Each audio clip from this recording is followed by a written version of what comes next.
Baghdad پر تاتری فتح کے بعد Hulagu Khan کی بیٹی بغداد میں گشت کر رہی تھی کہ ایک ہجوم پر اس کی نظر پڑی۔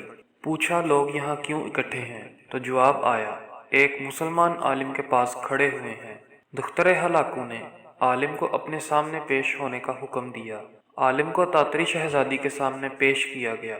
شہزادی مسلمان عالم سے سوال کرنے لگی، کیا تم لوگ اللہ پر ایمان نہیں رکھتے؟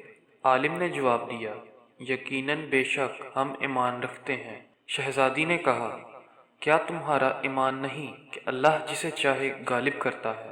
عالم نے جواب دیا، یقیناً بے شک ہمارا اس پر ایمان ہے۔ تو شہزادی نے کہا، کیا اللہ نے آج ہمیں تم لوگوں پر غالب نہیں کر دیا؟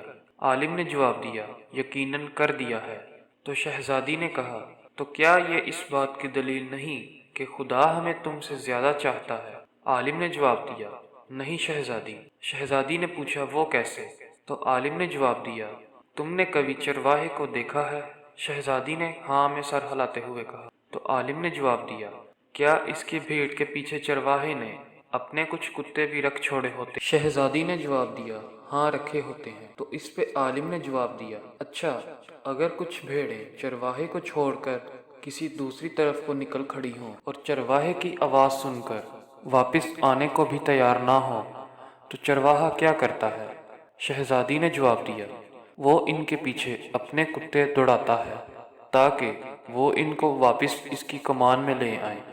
عالم، وہ کتے کب تک ان بھیڑوں کے پیچھے پڑے رہتے ہیں؟ شہزادی نے جواب دیا، جب تک وہ فرار رہیں اور چرواہے کے اقتدار میں واپس نہ آ جائیں۔ اس پر عالم نے کہا، آپ تاتاری لوگ زمین میں ہم مسلمانوں کے حق میں خدا کے چھوڑے ہوئے کتے ہیں۔ جب تک ہم خدا کے در سے بھاگے رہیں گے اور اس کی اطاعت اور اس کے منہج پر نہیں آ جائیں گے، تب تک خدا تمہیں ہمارے پیچھے دوڑائے رکھے گا اور تب تک ہمارا امن چین تم ہم پر حرام کیے رکھو گے۔ ہاں، جب ہم خدا کے در پر واپس آ جائیں گے اس دن تمہارا کام ختم ہو جائے گا۔ مسلمان عالم کے اس جواب میں آج ہمارے غور و فکر کے لیے بہت کچھ پوشیدہ ہے۔